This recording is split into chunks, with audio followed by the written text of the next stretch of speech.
Welcome back to the Midday Reset. My name is Antoinette, and today I want to talk to you about change. Again, because I think I've talked about change before on this podcast, but hey, it's a new day. So I think that the best way that I can probably illustrate to you what it is that I want to talk about with change is to talk to you about how change is settling in at my house, specifically for my 6-year-old daughter. Actually, no, she's 7 now. She just turned 7. But her entire world has changed this year because she's gone from what she knew to be a regular routine of going to school and staying at school for the entire day, then getting onto the after school bus, going to her after school program, and staying there until I picked her up. Now, she hasn't been to school since March 13th. And with the pandemic, she's not going to be returning, at least not for the fall. She'll be doing distance learning at home.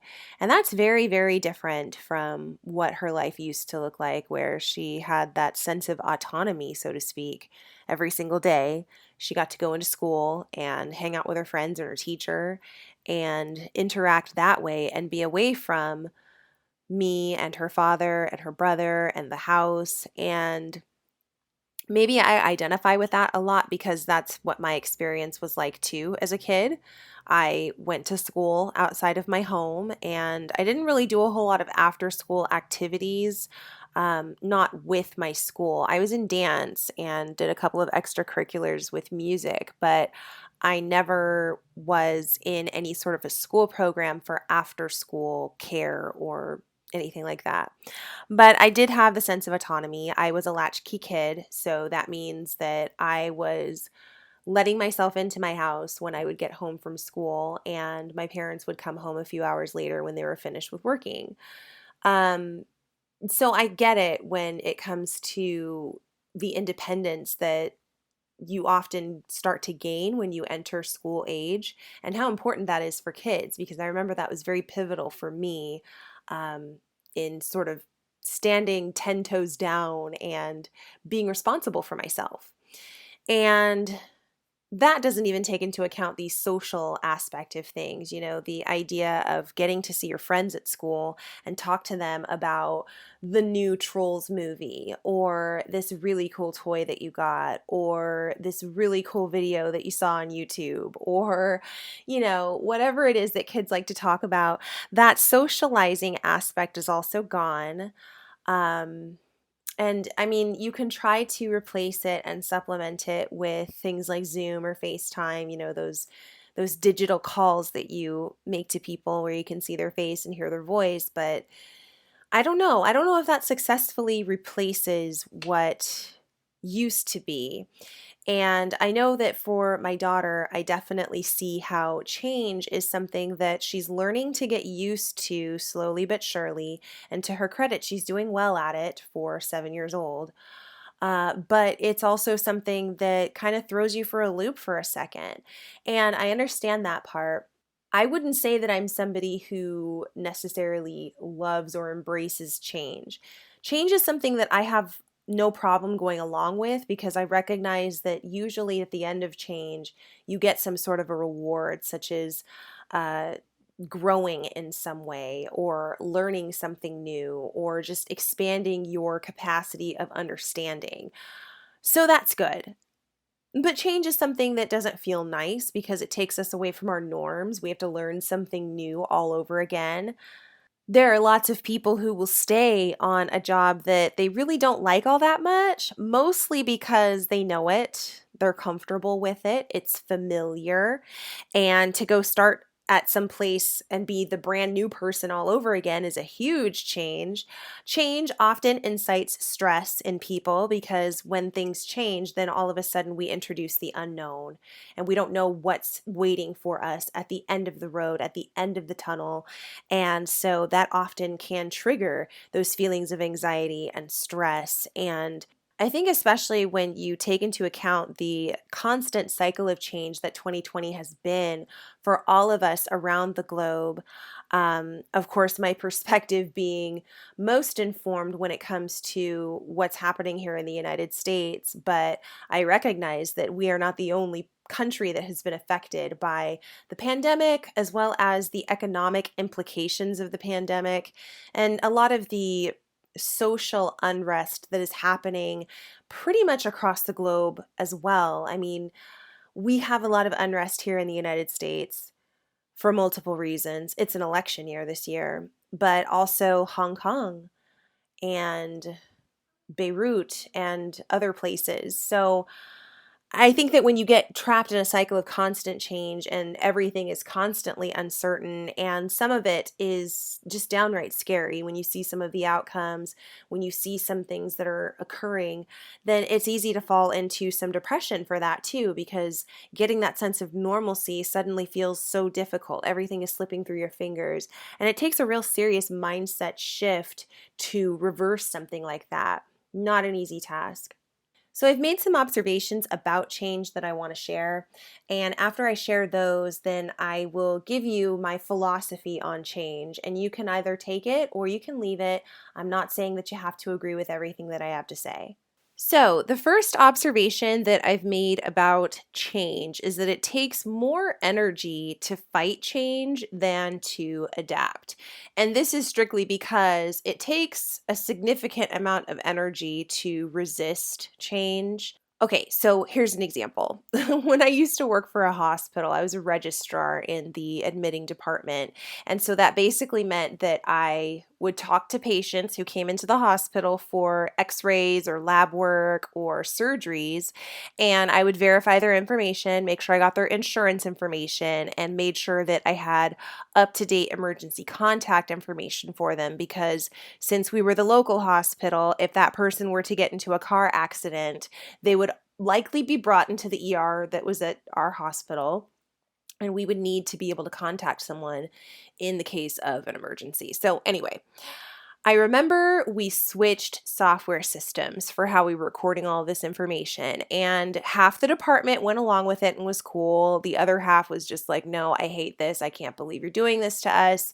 And eventually, that half that was resisting, they had to turn it around and get on board, or else they weren't going to have jobs anymore. But the bottom line is the people who resisted the new software basically spent a whole bunch of time suffering through figuring out how to do their jobs and keep up on a regular basis before actually coming around to the idea that, you know what, I'm going to sit in on this training and actually listen and take some notes and pay attention and try to get good at this, because this is what is required of me now. And I have to say, I started out in the resistance camp because I thought that it was pretty lame that we were switching to a different software system. I didn't understand why. I was also very young at the time, and so my relationship with change was quite different from how I see it now. And I learned very quickly that, you know what? I need this job. This was around 2009, so we were still coming out of the recession at this point. I mean, it really depends on who you ask. Most people will tell you that we were still in the recession. Bottom line, things weren't good. So I needed my job. I couldn't really afford to get fired, and I had to suck it up and learn that new software if I was going to keep my job. I didn't see anybody get fired over that, but I definitely saw people get threatened. And overall, I felt like the expenditure of energy was grossly uneven on the side of those who were resisting. The resistance part, it was too much. And in a case like that, where your job pivots around this, it's really not worth it to put up a fight.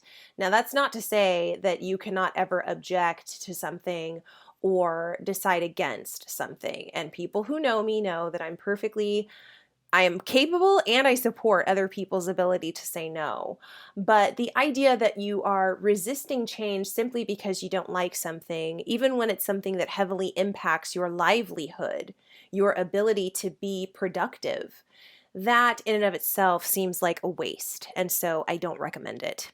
Another observation that I've made about change is that change is the only constant that our world has, which that's not news to anybody who's listening right now, especially if you have been paying attention in 2020, change is always happening and we're definitely not done. So I think that if we all can be better at embracing change, that might make things a little better for each of us. Lastly, I've also observed that change often makes us uncomfortable, but being uncomfortable allows for growth, and growth is good. I've never experienced a growth that was detrimental to myself. It was always something that helped me to improve and be better and contribute to the world around me in better ways. And so, in that way, I really do challenge my listeners and welcome you all to the idea that you should seek change. Because if things are changing, that is forcing you to have to grow, to learn, to become something bigger than what you currently are. And that's always a positive thing. Now, that's not to say that all changes are good. I think I established that before. So please don't read into this and say that I'm trying to make the case that all change is good. Some changes are really bad. I remember when I was working in higher education and the remedial level written composition course underwent this overhaul. And the new version that came out was something completely different from what it had been before. And, our students, our faculty, everybody, we're all creatures of habit. So the minute this new course dropped, everyone was just like, no, it was like the scratch off the record sound, everyone was just not into it. Students didn't really do well. They weren't wanting to engage with the material because it was presented in a way that they weren't used to seeing. And faculty was having a hard time figuring out how to keep up with the due dates because they didn't know where to find all of the assignments that the students were finishing. And they also were not clear on the timelines that the students had for finishing their projects. So it flopped. They went back to the old version of the course promptly after that. But, they stepped out and they tried something new, and from that they were able to collect some data about the habits of our students at the university at the time, and that helped to inform our process as we created more courses later. So no, not all change is good. Some of it is trial and error, and you see that nope, we needed to just keep things the same, or at least put a little bit more thought into how we want to change so that we could make this something that does work for everyone. But overall, I don't recommend fighting change. Just embrace it.